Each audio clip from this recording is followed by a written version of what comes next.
Assalamualaikum, jumpa lagi kita di Ibu Anis Kitchen.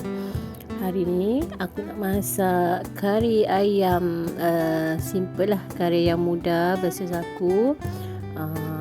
Kuah dia pekat dan rasa dia juga memang mantap lah.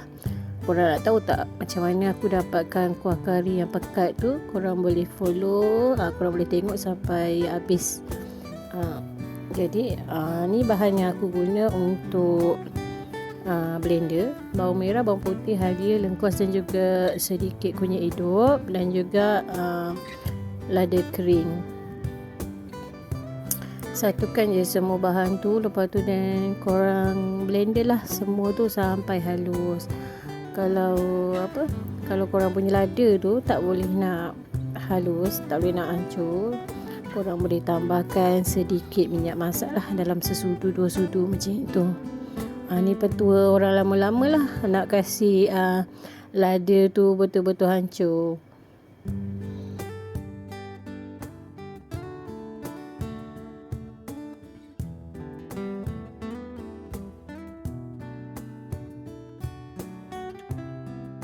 Blender semua bahan tadi sampai dia betul-betul hancur dan betul-betul lumat.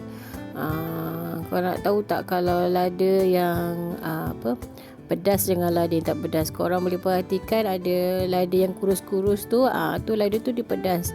Kalau yang gemuk-gemuk tu dia memang tak pedas langsung. Jadi aku balancekan lah. Okey, first kali kita panaskan minyak agak-agak lah, secawan macam tu. Lepas tu masukkan daun kari dan juga rempah 4 sekawan tu tadi dalam minyak tu lah. Lepas tu korang masukkan bahan yang dah di blender tadi tu. Masukkan, kacau dah sehingga terbit minyak, sehingga naik bau dia lah. Tumis sampai semua bahan tu tadi tu pecah minyak lah, sampai dia naik bau. Okey, macam ni kan nampak minyak dia tu dah naik, warna dia pun tu dah bertukar. Okey, dah boleh kita masukkan bahan-bahan lain lah. Okey, kat sini aku guna kari babas. Yang kat tangan aku ni sekarang kari babas yang 450 gram, yang harga dia dalam RM4 something lah, ikut kat tempat korang lah. Okey, aku tak guna semualah, aku guna dalam separuh je tu lah, separuh pack dalam anggaran 200 hingga 250 gram. Sebab aku nak masak untuk seekor ayam. Ayam tu saiz sederhana lah, dalam lebih kurang 1,5 kg punya ayam macam tu. Okey, kacau dia punya kari tu dengan rempah yang kita dah tumis tu tadi sampai rata. Pastikan api korang kecil tau, jangan buka api besar sebab nanti kari tu hangus.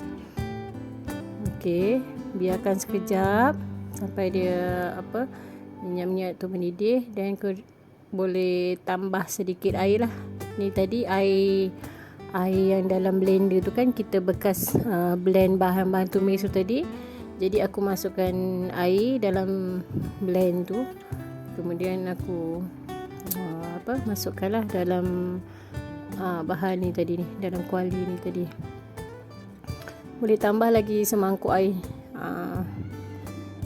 sebab kita nak bagi kari ni dia betul-betul masak dulu. Sebelum masuk bahan lain, kita make sure kari ni dia betul-betul masak, betul-betul tanak dulu. Kacau rata, pastikan api korang kecil, jangan guna api besar. Korang kalau ada dengar suara-suara yang tidak sepatutnya tu, suara latar tu, abaikan je lah kan. Biasalah anak ramai, memang susah lah nak dapat suasana yang macam sunyi tu, memang susah. Sebab rumah ni memang sentiasa meriah, 24 jam meriah.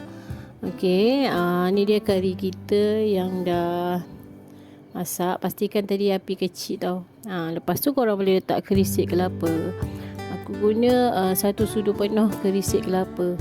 Kerisik kelapa ni selain dia bagi kuah kita ni lemak, Krisik kelapa ni juga boleh bagi kuah kita tu pekat tau. Dia boleh memekatkan kuah kita. Jadinya inilah antara tips nak bagi kuah kari kita tu pekat. Kita letaklah krisik kelapa. Selain daripada tu, korang boleh lebihkan bawang lah. Okey, lepas tu aku guna santan kara. Anggaran dalam 200 gram lah, 200 hingga 300 gram. Okey, kacau semua bahan tu tadi tu yang kita dah masuk, bahan tumisan kari, krisik kelapa dan juga santan. Korang kacau rata dengan api kecil sampai bahan-bahan ni tadi ni yang kita dah satukan ni sampai dia betul-betul mendidih. A few moments later.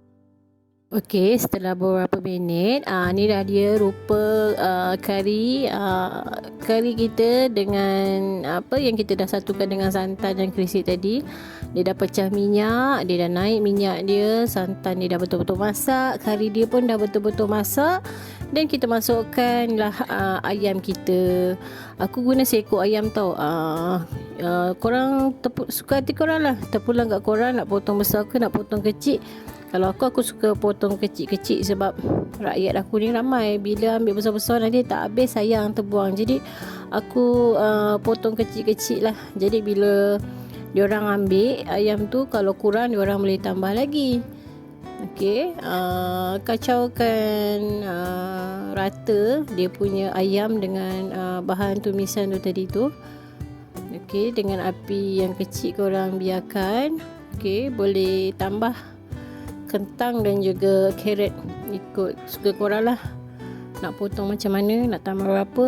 Yang sekarang ni aku guna 3 biji kentang lah, aku potong kecil-kecil, dan juga carrot dengan api yang kecil. Korang biarkan je dia punya ayam dengan segala rempah-rempah tu dia bermesra-mesraan dalam kuali jin tu.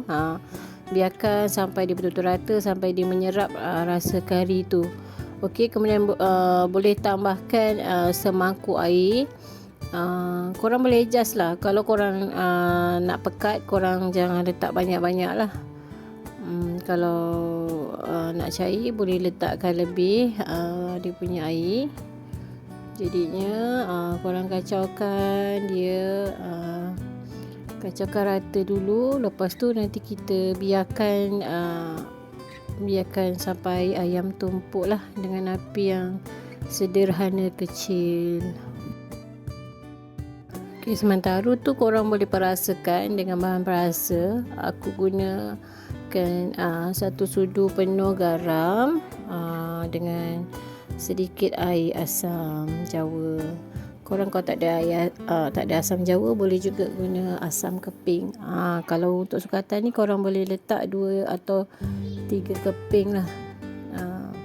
Okey, biarkan dia kacau rata. Lepas tu korang boleh tambahkan stok batik ayam. Kalau korang tak ada stok batik ayam pun boleh, korang just letak Ajinomoto ataupun cube. Biasa aku guna cube juga tu. Cube hati ayam tu yang bentuk kotak tu.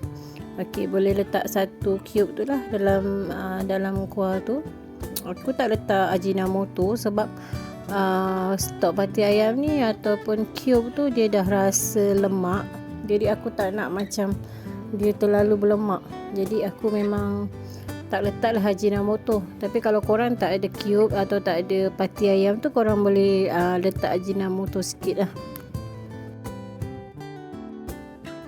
Ni korang boleh rasakan lah dia punya masin, dia punya lemak, dia punya masam dia tu korang boleh rasa. Lepas tu adjust balik apa yang kurang.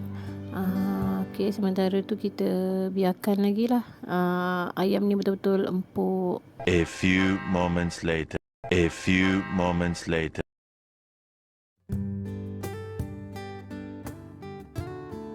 Setelah anggaran setengah jam hingga 40 minit, iaitu setelah ayam tu empuk, korang boleh matikan api dan boleh hidang.